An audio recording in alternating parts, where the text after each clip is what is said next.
warahmatullahi wabarakatuh. Saya Nisrin Renata dengan NIM akhir 217. Di sini saya ingin mengerjakan tugas UAS manajemen konflik yang diampu oleh Mas Aden Suryana.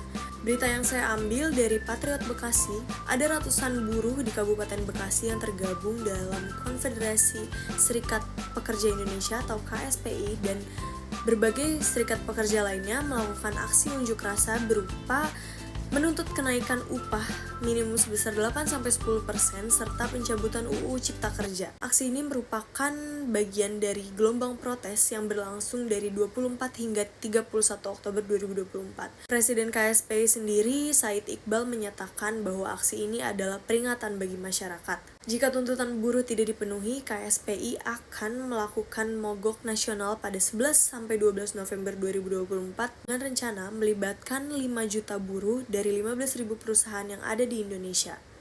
Para pekerja merasa UU Cipta Kerja ini memperburuk kondisi kerja mereka, mempermudah PHK, memperlonggar aturan kontrak, dan membatasi hak pekerja atas upah layak. Pihak yang terlibat dalam kasus ini yang pertama ada Serikat Pekerja termasuk KSPI dan FSPMI yang menjadi penggerak utama aksi. Yang kedua, buruh dari berbagai sektor termasuk industri otomotif, elektronik, dan manufaktur.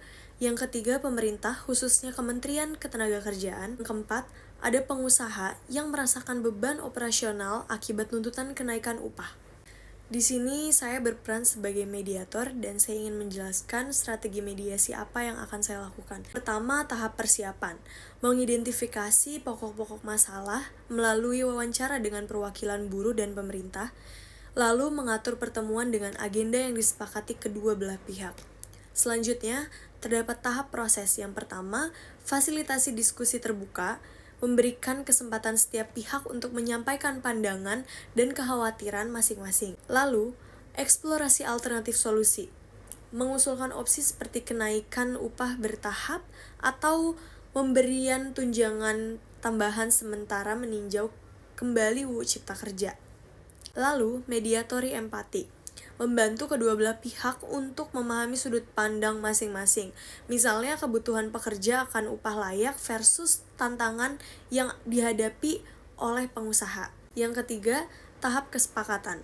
Menyusun hasil akhir seperti kenaikan upah bertahap 5% segera, 3% tambahan setelah evaluasi dengan komitmen pemerintah meninjau ulang UU Cipta Kerja. Untuk analisis hasil akhir konflik ini, yaitu kesepakatan melalui mediasi ini dapat menghasilkan pemenuhan sebagian tuntutan buruh tanpa memberatkan pengusaha secara berlebihan. Pemerintah dapat menjanjikan revisi UU Cipta Kerja sambil memfasilitasi diskusi lebih lanjut.